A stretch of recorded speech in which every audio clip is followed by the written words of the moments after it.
அனைவருக்கும் வணக்கம். நான் இந்திய பெண்ணை பாரதி பேசுகின்றேன். அநேகமாக கேது கர்மான்னு ஒன்று அவ்வளோவா இருக்கறதுக்கு வாய்ப்பில்ல. எல்லா கர்மாவுமே நான் சொல்லிட்டேன்னு நினைக்கிறேன். இதில் என்னுடைய அனுபவங்கள்ன்றது வேறு.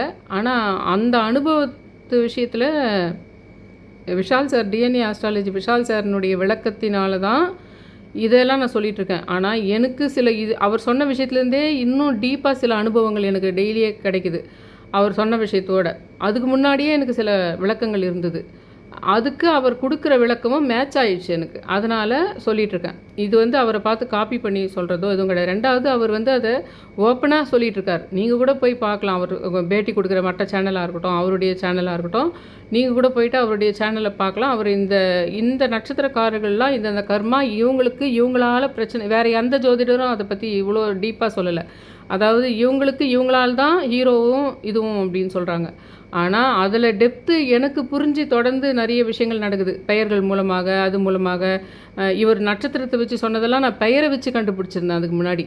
இந்த பெயர்களாலேயே இவங்களுக்கு மட்டும் சில பிரச்சனை வருது, அந்த மாதிரி விஷயம் கண்டுபிடிச்சிருந்தேன். அப்புறம் தான் இவர் இதுக்கெல்லாம் கர்மான்ற பெயர் வச்சு அது சொன்னது. அதில் இவர் சொன்னது இவங்க தான் ஹீரோ, இவங்க தான் ஜீரோன்னு ஒவ்வொரு நட்சத்திரக்காருக்கும்.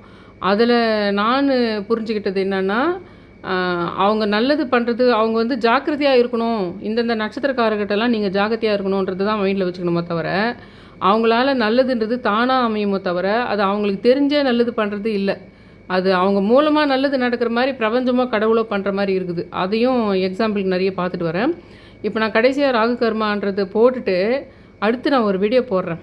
அதில் என்ன பண்ணுவேன்னா, எல்லாமே நான் இது வரைக்கும் நான் போட்ட சந்திரன் கர்மா, சூரியன் கர்மா, ராகு கர்மா எல்லாமே சொல்லுவேன். அது அநேகமாக 45 மினிட்ஸ் கூட போகலாம். ஆனால் அது முக்கியம். அது நீங்கள் சம்மந்தப்படலைன்னா கூட உங்கள் வீட்டில் உங்கள் அப்பாவோ, அம்மாவோ, உங்கள் தங்கச்சியோ, உங்கள் குழந்தையோ இருக்கலாம். அதனால் அது மொத்தமே நீங்கள் பார்த்தாகணும். எந்தெந்த கர்மாலாம் என்னென்ன நட்சத்திரம், நீங்கள்லாம் யார்கிட்ட ஜாக்கிரதையாக இருக்கணும், நீங்கள்லாம் எந்த சித்திரை வணங்கணுன்றத மொத்தமாக சேர்த்து நான் போடும்போது நிச்சயமாக 45 மினிட்ஸ் போகும். அதுக்கு முன்ன பின்ன இந்த மாதிரி நான் சொல்கிறேன் பாருங்கள், சில கதைங்க இதுங்கெல்லாம் சொல்லாமல் டைரெக்டாக சொல்லிவிடுவேன். அதை நீங்கள் நோட் பண்ணியே வச்சுங்கன்னு சொல்கிறேன் நான். இப்படி டெய்லியே நீங்கள் இதை நோட் பண்ணுறது இல்லாமல் அந்த ஒரு ஃபுல்லாக எல்லாத்தையும் சேர்த்த மாதிரி ஒரு வீடியோ போடுறேன் பார்த்தீங்களா, அதை நோட் பண்ணிக்கிட்டு அதுக்கப்புறமா பிரபஞ்ச கனெக்ஷன் உங்களுக்கு எப்படி கொடுக்கலாம், எப்படி பிரபஞ்சத்து கூட உங்களை நீங்கள் கனெக்ட் பண்ணிக்கிறதுக்குன்றதுக்கு நீங்கள் ஒரு கிளாஸ் போனீங்கன்னா, ஒரு எக்ஸாம் எழுத போகிறீங்க, இல்லைனா நீங்கள் ஒரு இதில் சேர்றீங்க, ஒரு யூனிவர்சிட்டியில் சேர்றீங்க, ஒரு காலேஜ் சேர்றீங்கன்னா எப்படி நோட்ஸ் எடுப்பீங்க, அந்த மாதிரி பிரபஞ்சத்து கூட உங்களை நீங்கள் கனெக்ட் பண்ணிக்கிட்டு, பிரபஞ்சன்றது என்னது, பிளானட்ஸு, ஸ்டார்ஸ் இதெல்லாம் சேர்ந்தது தானே உங்களுக்கு. நிலம், நீர், நெருப்பு, காற்று, ஆகாயம், பிளானட்ஸு, ஸ்டார்ஸ் எல்லாம் சேர்ந்தது தானே உங்களுக்கு. அப்போ அதுக்குரிய விஷயங்களை நீங்கள் நோட் பண்ணணும். எப்படி நோட் பண்ணணும், உங்கள் வீட்டில் நீங்கள்லாம் யார் நான் எப்படி ட்ரையாங்கிள் போட்டு எழுத சொன்னேன்னா, அப்படி நான் என்னென்னலாம் ஒரு கிளாஸ் மாதிரி நான் எடுக்கணும் அதை நீங்கள் பண்ணி வச்சுக்கோங்க ஃபுல்லாக. அப்போ பிரபஞ்சம் எப்படி கனெக்ட் ஆகுதுன்றதுக்கு கொஞ்சம் கொஞ்சமாக உங்களுக்கு புரிஞ்சுட்டு வரும். இப்போ நான் இந்த ராகுவோடு அநேகமாக முடிச்சிருவேன்னு நினைக்கிறேன், இந்த கர்மா பேஸ் சொல்கிறத. இது மொத்தமாக ஒரு வீடியோ போடுவேன், மொத்தமாக சேர்த்து. அதையும் நோட் பண்ணிக்கிட்டிங்கன்னா தான் நான் ஒரு கிளாஸ் மாதிரி ஸ்டார்ட் பண்ணுறேன்னு சொல்லும் பார்த்தீங்களா, அந்த விஷயத்துக்கு உங்களுக்கு ஈஸியாக பண்ண முடியும்.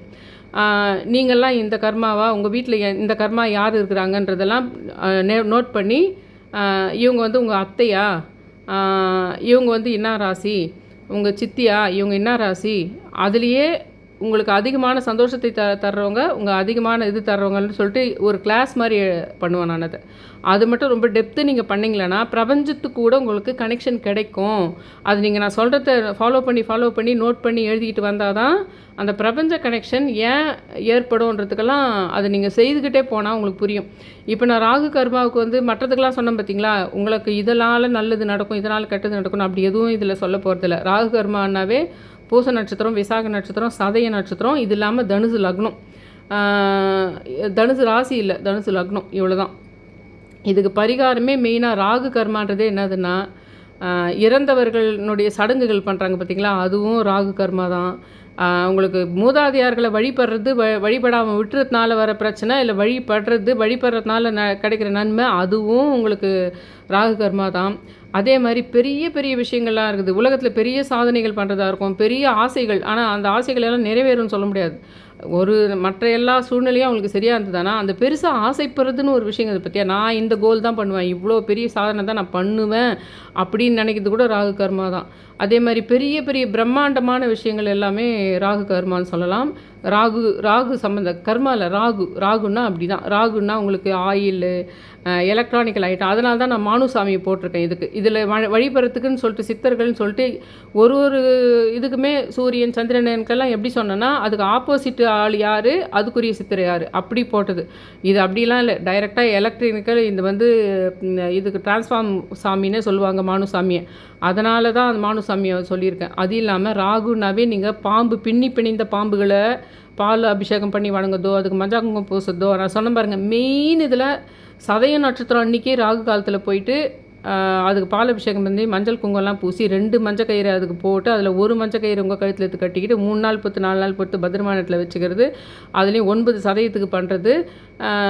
அதுக்கு வாழைப்பழம் வெத்தலை பாக்கு வச்சுட்டா போதும். ஆனால் எலுமிச்சம்பழம் தீபம் ஏற்றலாம், இல்லை சாதாரண தீபமும் ஏற்றலாம். செவ்வாய்க்கிழமை வந்துருச்சு சதய நட்சத்திரம்னா சரி, அன்றைக்கி லெமன் தீபம் ஏற்றலாம். அது ராகு காலத்தில் சதய நட்சத்திரம், ஏன்னா சதயம் பிறந்ததே ராகுவில், அதனால் சதய நட்சத்திரம் அன்றைக்கி ராகு காலத்தில் போய் பண்ணுறது. இதில் ஏதாவது ஒரு சமயம் அந்த ப்ளூ கலர் துணி போயிட்டு அதுக்கு அந்த மாதிரி நாகத்துக்கு கட்டுறது பெஸ்ட்டுன்னு சொல்லிட்டு சொல்லியிருப்பேன். அதுதான் இந்த ராகு கர்மா இருக்கிறவங்களுக்கும் சரி, ராகு கர்மாவே இல்லை எனக்கு கல்யாணம் மாதிரி விஷயங்க, இல்லை நீங்கள் ஒரு டிரான்ஸ்போர்ட் இது ஆரம்பிக்க போகிறீங்க, இல்லை ஒரு இங்கேருந்து ஒரு இடத்துக்கு விமானத்தில் பயணம் பண்ணி நீங்கள் வெளிநாடு போக போகிறீங்கன்னா கூட ராகுனுடைய வேண்டுதல் உங்களுக்கு தேவையாக இருக்குதுன்னு சொல்லலாம். அதனால் கோயிலில் எல்லாத்தையுமே தான் வச்சுருப்பாங்க. அந்த நாகத்தை வணங்குறதுன்றது எல்லாத்துக்குமே சேர்த்து அதுக்குன்னே நாக சதுர்த்தினே ஒரு நாள் இருக்கும், செவ்வாய்க்கிழமைகள்லாம் வணங்குறது இருக்கும். அந்த மாதிரி எல்லாம் நீங்கள் பார்த்து அந்த நாகம் என்ற ஒரு விஷயத்தை ஞாபகம் வச்சுக்கணும். இதில் ஸ்பெஷலைஸ்டாக நான் சொன்ன விஷயம் அந்த சதயம் நட்சத்திரம் அன்றைக்கி நான் பண்ணுற விஷயத்தை தான் நான் சொன்னது. இது இல்லாமல் ராகு காலத்தில் துர்கை, அதாவது காளி ரூப கடவுள் எல்லாமே, அங்காள பரமேஸ்வரி, காளி, அதுக்கப்புறம் துர்கை, அந்த மாதிரி உக்கிர கடவுள்களில் உக்கிர தெய்வமாக பெண் தெய்வமாக இருக்குது பார்த்திங்களா, அவங்க எல்லாமே அந்த காளி ரூப உக்கிர கடவுள்கள் எல்லாமே, துர்கை, அவங்க எல்லாமே நீங்கள் வந்து ராகு காலத்தில், அதுவும் செவ்வாய்க்கிழமையில் வெள்ளிக்கிழமையில், அப்படி ஞாயிற்றுக்கிழமை செவ்வாய்க்கிழமை வெள்ளிக்கிழமை வர ராகு காலத்தில் வணங்குறது. இது எல்லாமே பூசம் விசாகம் சதயம் நட்சத்திர தனுசு லக்னக்காரர்கள் இல்லாதவர்கள் கூட இந்த ராகு விஷயத்தில் மட்டும் எப்போவுமே நம்ம இந்த மாதிரியெல்லாம் மானுசாமியை, அந்த நாகம், இன்னும் சொல்லப்போனால் பதஞ்சலி சித்தர்னுக்கு இது கூட அவருடைய பாம்புனுடைய அந்த ஆதிசேஷனுடைய உருவம் உடம்பு வந்து இதுவாகவும் தலையினுடைய பாகம் வந்து ஆதிசேஷனாகவும் தான் இருக்குது அவருக்குன்றதுனால பதஞ்சலி சித்தர் கூட வணங்கலாம். அதே மாதிரி கழுத்தை சுற்றி இருக்கின்ற சிவனாக கழுத்தில் பாம்பு சுற்றி இருக்கிற சிவனாக இருக்கட்டும், அந்த பாம்பு முருகர் பக்கத்துலேயும் இருக்கும், அந்த பாம்பு விஷ்ணு பக்கத்துலேயும் இருக்கும், ஆதிசேஷன் மேலே படுத்துன்னு இருப்பார். அதுங்கெல்லாம் அந்த பாம்புன்றது சேர்த்த மாதிரி உங்களுக்கு அந்த கழுத்தில் சுற்றி இருக்கிற சங்கர் தோற்ற சிவனை வணங்குறது, அது ராகு கூடிய இது நீக்கிறது. ஏன்னா ராகுனால் வர விஷயமே சூசைட் பண்ணிக்கிறதா இருக்கட்டும், உங்களுக்கு வந்து ஒரு விஷயத்துக்கு அடிக்ஷன் ஆயிடுறாங்க பாருங்கள், குடிக்கோ அல்லது சிகரெட்டுக்கோ, இல்லை ஏதோ ஒரு விஷயம் ஆன்லைன் அடிக்ட், இந்த மாதிரி அடிக்ஷனான விஷயங்கள் எல்லாத்துலேருந்து மீண்டு வரணுன்னா கூட நீங்கள் பூசம் விசாகம் சதயம் தனுசு லக்னமே இல்லைன்னா கூட நீங்கள் இந்த மாதிரி நாகத்துக்கு பூஜை பண்ணுறது, மானுசாமியை வணங்குறது, ராகு காலத்தில் காளிக்கு விளக்கேற்றுறது, துர்கைக்கு விளக்கேற்றுறது, இதெல்லாம் நீங்கள் பண்ணணும்.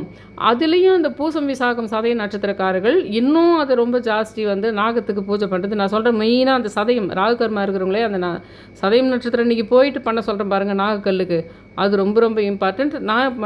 ராகு கர்மாவே என்ன கிடையாது, ஆனாலும் அதை செஞ்சதுனால, ஆனால் அவங்க சதய நட்சத்திரம் தான் அந்த வியூவரு, ஆனால் அது செஞ்சதுனால அவங்களுக்கு ஒரு சின்ன சில விஷயங்கள் நடந்தது.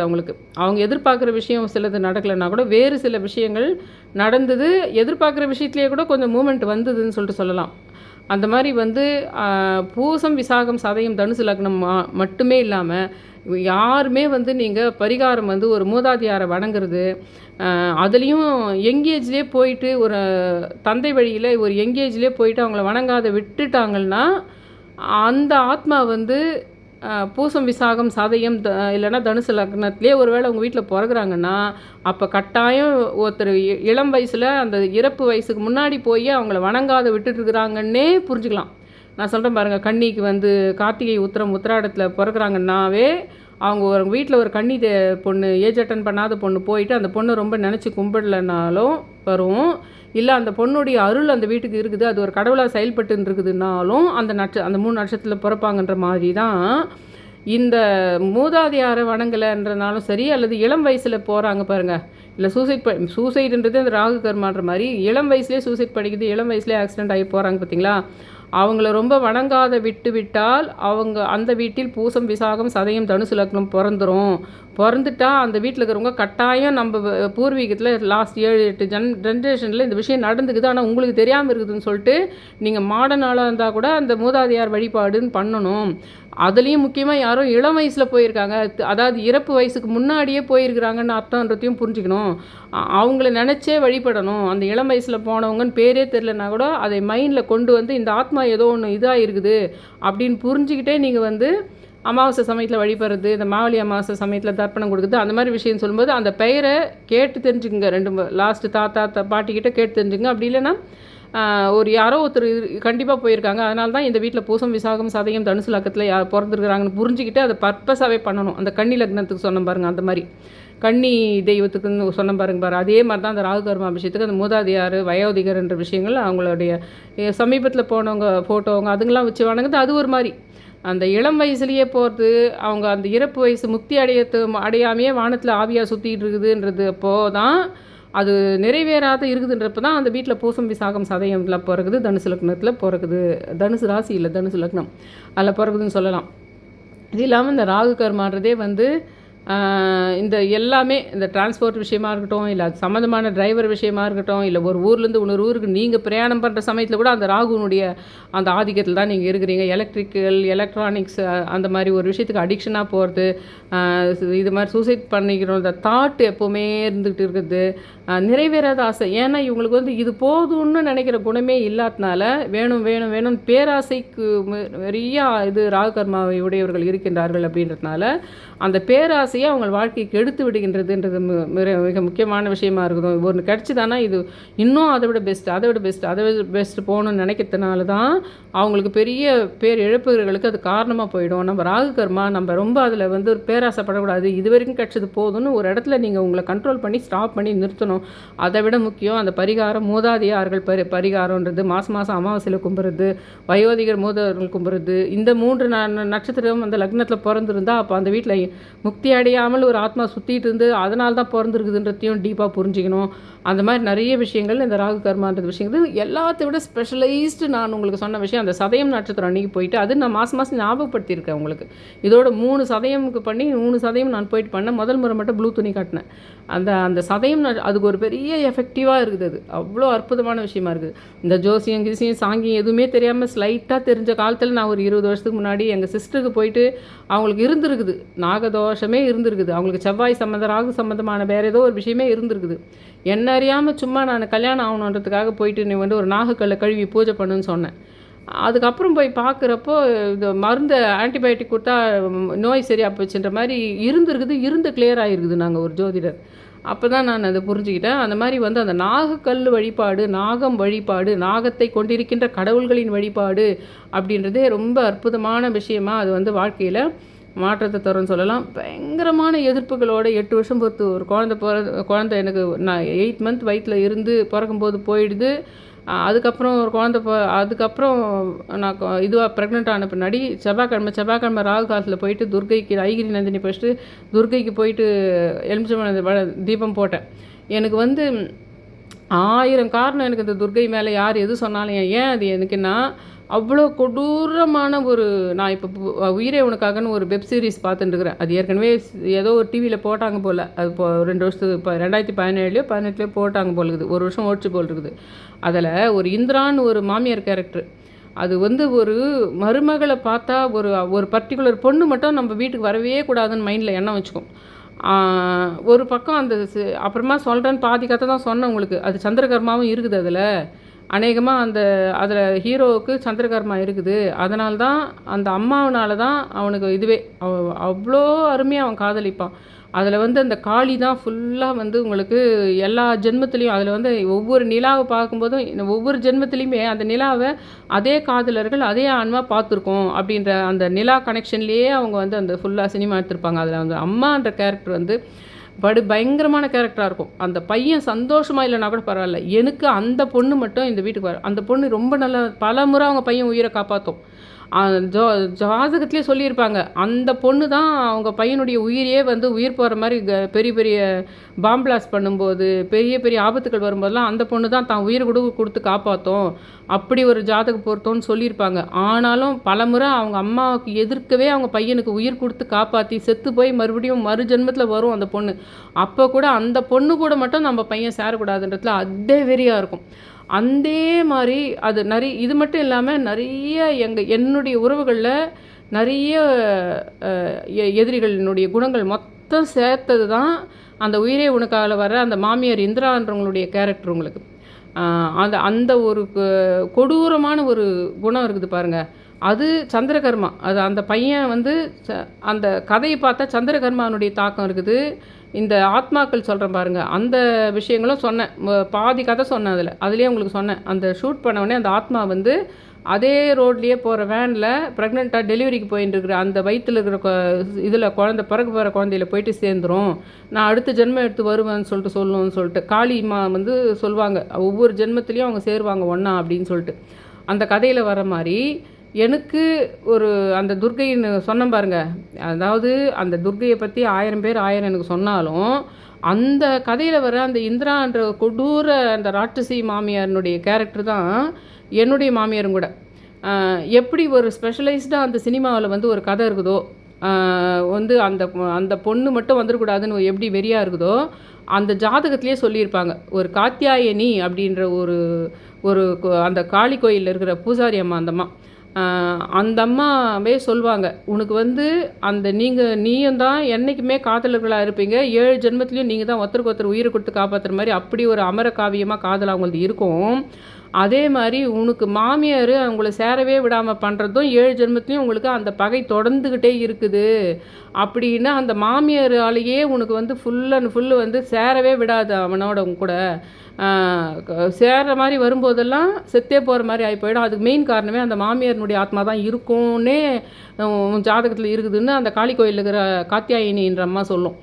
அந்த மாதிரி தான் எனக்கு கூட அந்த ஒரு எங்கள் மாமியார்ன்ற ஒரு கேரக்டர் வந்து என்னெல்லாம் ஒரு வில்லங்கத்தனங்க அது காட்டுதோ அந்த வில்லங்கத்தனங்க எல்லாமே என்கிட்ட அப்ளை பண்ணிச்சு அந்த அம்மா. அந்த மாதிரி அது மற்ற மருமகளுங்கிட்ட பண்ணதை விட என்கிட்ட கொஞ்சம் வித்தியாசமாக வேறு மாதிரி பண்ணுச்சு. அதுக்கு காரணமே வேறு. அது என்கிட்ட ரொம்ப எக்ஸ்ட்ரீமாக பண்ணதுக்கு காரணமே வேறு. ஆனால் அதை ஜெயிக்கிறதுக்கு எனக்கு எந்த கடவுள் வந்து ஹெல்ப் பண்ணாங்கன்னு தெரியல. ஏன்னா இப்போ இந்த ராகு கர்மா ராகுன்ற விஷயத்தை பற்றி பேசிக்கிறதுனால தான் நான் இந்த நீங்கள் இப்போ ஸ்பீச் பெருசாக பேசாதீங்க அப்படின்றீங்க. ஆனால் இதில் நான் சொல்ல வேண்டிய அவசியங்கிறது என் வாழ்க்கையினுடைய முக்கியமான ஒரு விஷயத்த. நான் அந்த ஃபஸ்ட்டு குழந்தை போனதுக்கு காரணம் எங்கள் மாமியார் தான். குழந்த ஸ்கேன் அப்போ தான் வருது. ஸ்கேனில் கரெக்டாக குழந்தை எல்லாமே நல்லா இருக்குது, எந்த ப்ராப்ளமும் இல்லை. பையன் ஃபஸ்ட்டு குழந்தை, 2வது குழந்தையும் பையன்தான். ஆனால் அந்த குழந்தை பிபி எனக்கு ஏறி அதனால் போகுது. அந்த பிபி ஏறினதுக்கு காரணமே வந்து எங்கள் மாமியார் தான். அதுக்கப்புறம் பிறந்த பின்னாடி கூட அது 2வது குழந்தை பிறக்கும்போதும் ஹாஸ்பிட்டலில் வந்து உட்காந்துக்கின்னு அது என்னை பண்ண விஷயங்கள் கொஞ்சம் நஞ்சம் கிடையாதுன்னு சொல்லலாம். அது எல்லாமே நான் அந்த உயிரே உனக்காக படத்தில் பார்க்குறேன். இப்போ கூட நான் ஒரு 400வது எபிசோடு என்னவோ பார்த்துட்ருக்குறேன். இப்போ கூட 2வது ஜென்மத்தில் அதே பொண்ணு தான் வருது, அதே ஆத்மாவோட. இப்போ கூட வந்து அவங்களுக்கு தெரியாமையே அதே அவங்க பையனுடைய கருவே உருவாயிடும். அது ஒரு 7 years எங்கே போயிடும். மறுபடியும் விஷயம் தெரிஞ்சு அது நம்ம பையனுடைய கரு தான், அவங்களுடைய ஜீன் தான் தெரிஞ்ச பின்னாடி அந்த குழந்தை மட்டும் இது பண்ணிக்கிட்டு அந்த பொண்ணை தொத்திடணும்னு நினைக்கும். அது அந்த மாதிரி விஷயத்தெல்லாம், அதாவது ஏறக்குறைய அந்த மன வலிகளை வந்து அந்த லேடியும் எங்கள் மாமியாரும் கொடுத்துது. ஹாஸ்பிட்டலில் இருக்கும்போது குழந்தை பிறந்தவுடனே முதல் குழந்தை போனப்பவே பயமே இல்லை அதுக்கு உடம்புல சுத்தமாக. ஏன்னா அவ்வளோ புருஷன் சப்போர்ட்டு, அவ்வளோ ஃபேமிலி சப்போர்ட்டு. எனக்கு ரொம்ப அப்படியெல்லாம் அம்மா வீட்டு சைடோ என்னை வளர்த்தூரம் போயிட்டார். அதனால் வேண்டி எனக்கு அம்மா வீட்டு சைடுன்றது வந்து பெருசாக வந்து அவங்கள எதிர்க்கிற அளவுக்கு பேசுகிற அளவுக்கு இது கிடையாது. அவங்கள வந்து நல்ல பேரோடு இருந்துடணும், அது ஒன்று தான் தெரியும் எங்கள் அம்மா வீட்டு ஆளுங்களுக்கெல்லாம். நம்ம எதிர்ச்சியெல்லாம் ரொம்ப யாரையும் எதிர்ச்சிக்க கூடாது, அவ்வளோதான் தெரியும் அவங்களுக்கு. அதில் வந்து இவங்களுக்கு ரொம்ப இதுவான டவுனில் இருக்கிறாங்கன்னு சொல்லிட்டு என்ன பண்ணோன்னா, அந்த குழந்தை பிறந்த பின்னாடி கூட என்ன பண்ணுதுன்னா, இது வந்து ஃபீடிங் பண்ணவே கூடாதுன்ற மாதிரி ரொம்ப அமக்கலம் பண்ணிச்சு. என் கூட வந்து ஹாஸ்பிட்டலில் எங்கள் பெரியம்மா தான் வந்திருந்தாங்க என் கூட. எங்கள் பெரியம்மாவுக்கு வந்து அது என்னை பண்ண டார்ச்சர்லாம் பார்த்து அப்படியே ஒரு மாதிரி ஆகிட்டாங்க அவங்க, அப்படியே ஃபுல்லாக. அதாவது என்னதுன்னா, அந்த ஒரு 50க்கு ₹50 விசிறி அடிச்சா ஒரு பால் பவுடர் டப்பா குடுக்குறான். அவங்க வீட்டுக்காரர் மாமான்னும் அது. அதனாலேயே இந்த மாமான்ற வார்த்தையே எங்கன்னா மாமான்னு இந்த சினிமாவில் கூட என்னை மாமான்னு கூப்பிடுன்னு அந்த மாமான்ற வேர்டுக்கு நிறைய பேர் ஆசைப்படுவாங்க. அந்த மாமான்றது வார்த்தையே பிடிக்காது போச்சு எனக்கு. அந்த லேடி வந்து என்ன பண்ணேன்னா, அந்த மாமா கிட்ட ஒரு ₹50 விசிறி அடிச்சோம்னா பால் பவுடர் டப்பா வருது. அதை கொடுத்தா போச்சு. அதாவது அந்த ஃபேமிலியில் எனக்கு ஒரு முக்கியத்துவம் அதுக்கு முன்னாடி வரைக்கும் ஒரு டார்ச்சர் இருந்தது இல்லையா எனக்கு குடும்பத்தில். அந்த டார்ச்சர் குழந்த பிறந்த பின்னாடி எனக்கு எங்கே வந்துருமோ, குழந்த பிறந்த பின்னாடி எனக்கு அதை வச்சு ஏதாவது எங்கள் ஹஸ்பண்டு எனக்கு இணக்கமாக நடக்க ஆரம்பிக்குதோ, இல்லை வீட்டில் நிறைய நடக்கிற பிரச்சனைகள் தூண்டி ஏற்படுற பிரச்சனைகளுக்கு ஒரு வாரிசு வந்துருச்சு, ஒரு குழந்தைய பெற்றுட்டேன்றதுனால எனக்கு ஒரு இத்தனை நாள் இந்த நிலைமை மாறி எனக்கு ஒரு நல்ல நிலைமை வந்துருமோன்றதுக்காக என்ன பண்ணேன்னா, பால் கொடுக்குற விஷயத்தை கூட இல்லாமல் பண்ணிடணும். நான் டப்பா பால் வச்சே கொடுத்துக்குவேன், நான் அதை வச்சே கொடுத்துக்குவேன். அப்படியே எங்கள் பெரியம்மா எதிர்க்கவே நான் அந்த டப்பா பால் வாங்கின சொல்லிட்டு அதை கலந்து ஊற்றிட்டு போகிறேன். அது பால் கொடுக்கணும்லாம் அவசியம் கிடையாது அப்படின்னு. அதாவது அவங்களுக்கெல்லாம் ஞாபகம் கூட இருக்காது என்னுடைய கோசிஸ்டர்ஸுக்கெல்லாம் இதெல்லாம். எனக்கு அதெல்லாம் பேசுறதுக்கு கூட எனக்கு டைம் இருந்திருக்காது. அதெல்லாம் லாஸ்ட்டு கோசிஸ்டர் எனக்கு நாங்கள் அந்த வீட்டுக்கு போன பின்னாடி ஒரு 10 வருஷம் 15 வருஷம் பொறுத்து வந்தவங்க. அதில் நிறைய விஷயம் வந்து எங்களுக்குள்ளேயே நடந்த ஒரு பயங்கர விகாரமான விஷயங்களில் எனக்கு என் விஷயங்களை பற்றி அடுத்தவங்கக்கிட்ட ஷேர் பண்ணுறதுக்கு கூட எனக்கு டைம் இல்லாத போயிருக்கும். சில விஷயங்கள் தான் அவங்கக்கிட்ட ஷேர் பண்ணி சொல்லிக்க கூட முடிஞ்சிருந்துருக்கோம். அவ்வளோ பெரிய ஒவ்வொரு நாளும் யோசித்தாலுமே ரொம்ப கொடூரமாக இருக்கும். ஆனால் அந்த சமயத்தில் அந்த முதல் குழந்தை இந்த மாதிரி ஆன பின்னாடி ஒரு சவாலை விட்டுது.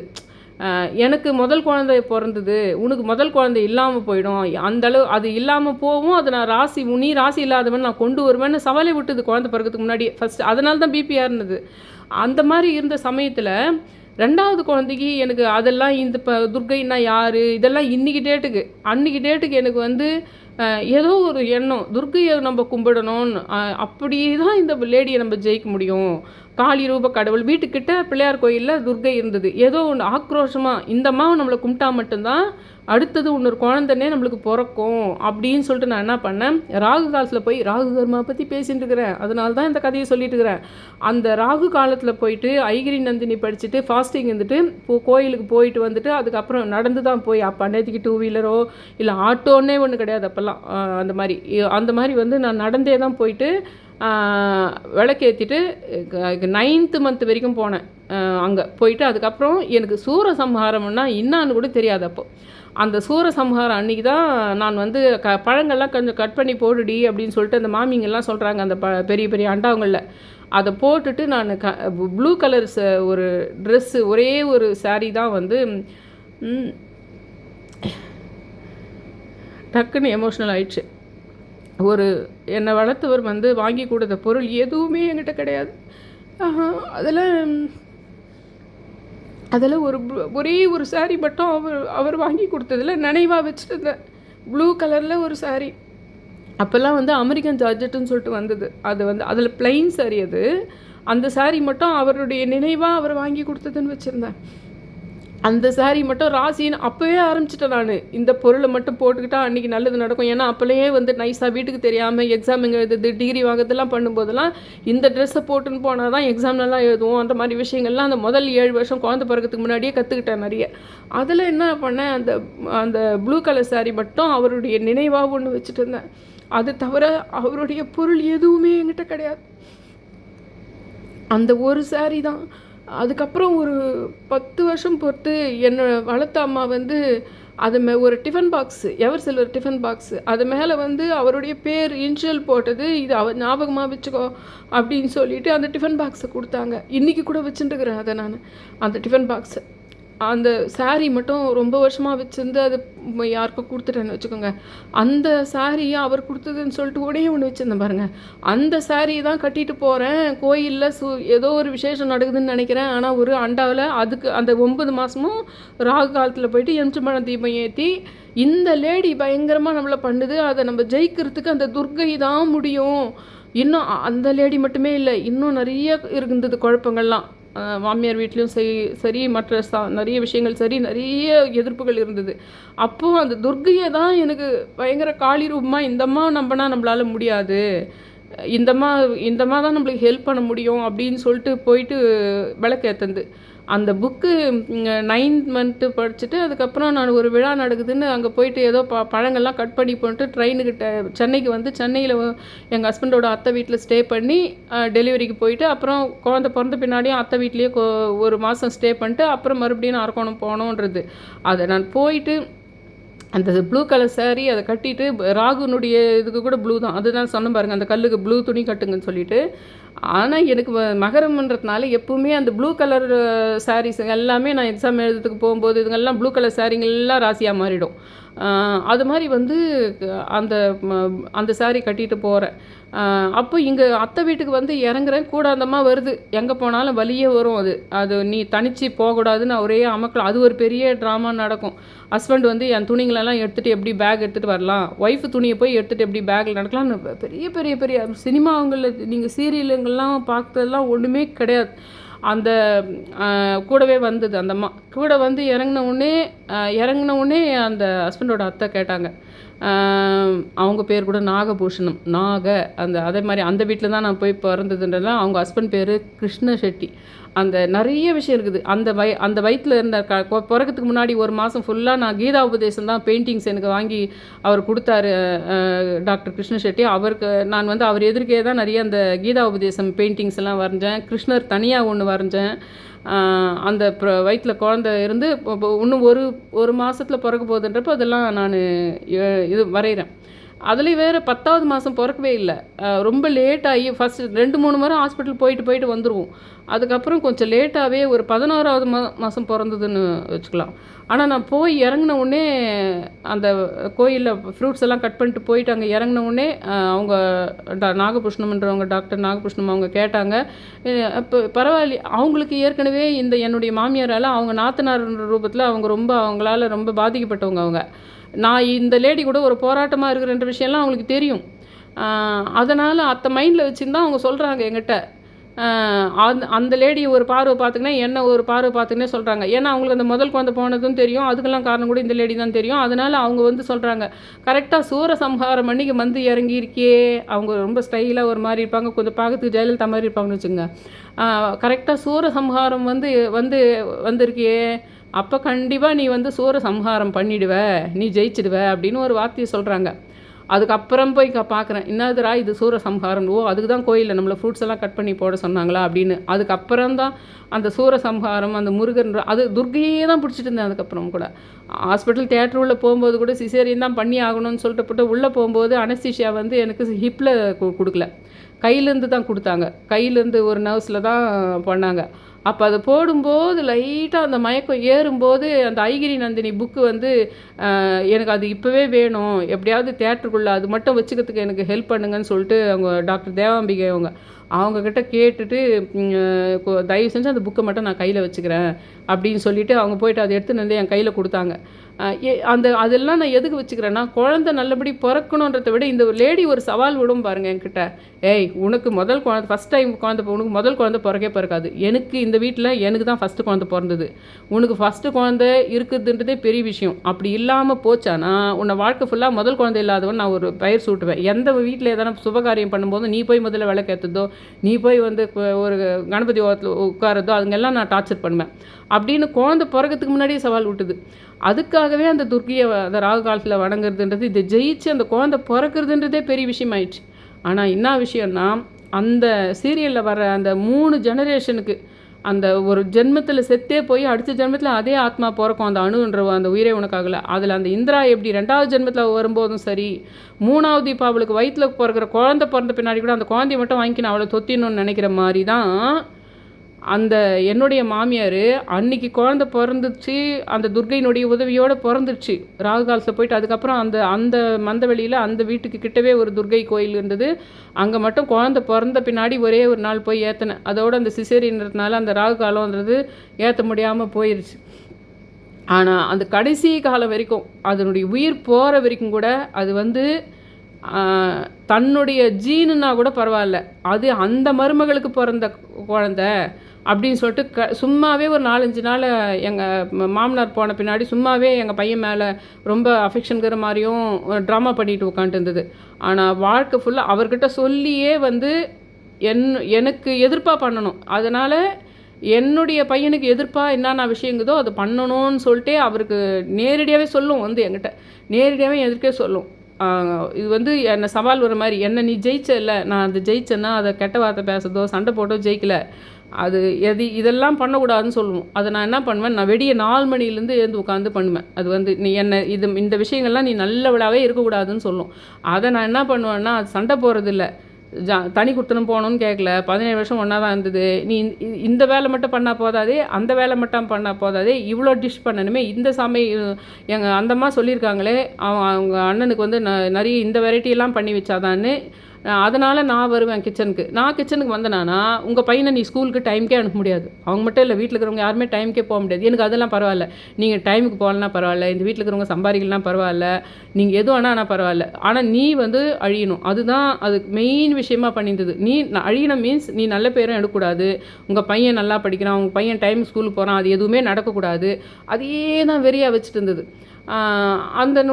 அதெல்லாம் என்ன பண்ணேன்னா, நான் ஒரு விதமாக முறியடித்தேன். அதை வாய் விட்டு சண்டை போடாமையே, உன்னால் நான் இத்தனை வகை தான் செய்தாகணும்னு சொல்லிடுச்சானா, நான் என்ன பண்ணுவேன்னா, நீ அதை செய்யலைன்னா நான் செய்வேணும். ஆனால் அதை செய்யறதுக்கு விட்டோமானா எங்கள் பையனை டைமுக்கு ஸ்கூலே அனுப்ப முடியாது. ஃபுல்லாகவே அந்த அடுப்பு பிடிச்சிட்டு உட்காந்துக்கும். இல்லைனா அது ஒரு கெடுத்து விட்ரும். அந்த விஷயத்தையும் நான் சீக்கிரமாக செய்ய விடாத மாதிரி பண்ணி, டைமுக்கு வந்து கோவக்கார ஹஸ்பண்டுக்கு செய்ய முடியாத மாதிரி, டைமுக்கு வந்து பையனை ஸ்கூலுக்கே அனுப்ப முடியாத மாதிரி பண்ணி விட்ருவோம். அப்போ நான் என்ன பண்ணுவேன்னா, சரி அத்தனை டிஷ்ஷுமே நான் பண்ணி வச்சிட்றேன், அத்தனையுமே நான் பண்ணிடுறேன். அதை அப்படி பண்ணணுமா, சரி அதையுமே நான் பண்ணிடுறேன். அதனால தான் அந்த லேடிக்கு என்னை பார்த்தா பிடிக்கவே பிடிக்காது போச்சு. ஏன்னா அந்த மாதிரி யாருமே அது பண்ணல.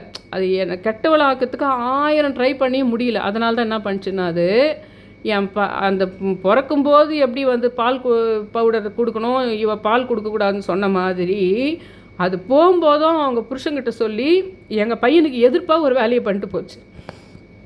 அந்த மாதிரி ஒரு அது ஒரு லேடியே இல்லை, அது வந்து டைரெக்டாக பயங்கரமானது. அதுக்கு அந்த துர்க்கையை நான் எப்படி விடுவேன்? இப்போ அந்த துர்க்கையை பற்றி 1000 பேர் 1000 சொல்லிட்டோம். அந்த துர்க்கை என்ற கடவுளே இப்படி அப்படின்னு சொல்லிட்டோம். அந்த துர்க்கை தான் அந்த பொம்பளை. அதுக்கப்புறம் கூட அந்த குழந்தை பிறந்த பின்னாடி கூட 17 வருஷம் ஜாயின்ட் ஃபேமிலியில் 10 பேர் கூட ஒன்றா தானே இருந்தேன். ஒரு நாளும் எவ்வளோ நரகத்துக்கு அனுபவிச்சிருப்பேன். அந்த குழந்தை பிறக்கிறதுக்கு உள்ள போதுன்னு போச்சு இல்லை எனக்கு. அப்போ அந்த துர்க்கை தானே எனக்கு உதவியாக இருந்தாங்க. அந்த ராகு காலத்தில் ஏற்றின அந்த விளக்கு தானே. அப்புறம் எப்படி நான் துர்க்கையை பற்றி 1000 தப்பாக சொன்னாலும் நான் விடுவேன்? அதனால் எனக்கு என்னென்னா, அந்த துர்க்கை கண்டிப்பாக நம்மளுடைய தமிழ்நாட்டை சேர்ந்த, நம்முடைய தென்னிந்தியாவை சேர்ந்த, நம்மை சார்ந்த ஏதோ ஒரு கடவுள். அது ஏதோ ஒரு பெண். அந்த பெண்ணை வேறு ஒரு வெளிநாட்டிலிருந்து அவர்கள் இப்படி தவறாக பயமுறுத்தி பயன்படுத்தியிருக்கிறாங்க அப்படின்னு தான் எனக்குள்ள ஒரு விஷயம் இருக்குது. பாண்டியன் சார் சொல்வார் துர்க்கையை பற்றி. ஆனால் நான் நான் வந்து பண்ணுறேன்னா, உடனே நான் வந்து அந்த கெட்டவர்கள் சைடு தான் நான் அப்படின்னு அர்த்தம் கிடையாது. அந்த இதுவே எனக்கு தெரியுதே. எனக்கு அந்த ஜெயிக்கிறதுக்கு பயங்கர சக்தியை கொடுத்தது துர்க்கைன்றது எனக்கு மறக்க முடியாத விஷயமா இருக்குது. ராகு காலத்தில் அந்த துர்க்கை என்ற விஷயம், அது மட்டும் இல்லாத நான் எப்படி நிறைய சில பெயர்கள் ஞாபகம் வச்சுனோ, அந்த மாதிரி துர்க்கை என்ற பெயர்களுடைய விஷயங்கள் வந்து ஏதோ ஒரு வகையில் லைஃப்பில் வந்து எனக்கு இன்றைக்கி டேட்டு வரைக்கும் அந்த தொடர்பு கொண்டுக்கிட்டே இருக்குது அப்படின்ற விஷயம் முக்கியம். அதனால தான் அந்த ராகுன்ற ஒரு விஷயத்தில் அந்த துர்க்கையை வணங்குறதுன்றது தான் ரொம்ப அற்புதமாக இருக்கும். இப்போ நான் சொன்ன எங்கள் மாமியார் மாதிரி இல்லை, எப்படிப்பட்ட எதிரிகளாக இருந்தாலும் சரி, அந்த ராகு காலத்தில் அந்த துர்க்கைக்கு விளக்கேற்றுதல்ன்ற ஒரு விஷயம் மகா சக்தி வாய்ந்த விஷயமாக இருக்கும் அப்படின்றத சொல்லி நான் முடிச்சுக்கிறேன். என்னோடய சேனலை சப்ஸ்கிரைப் பண்ணுங்கள், ஷேர் பண்ணுங்கள், லைக் பண்ணுங்கள். ரொம்ப ரிக்வெஸ்ட் பண்ணி கேட்டுக்கிறேன். Thank you all.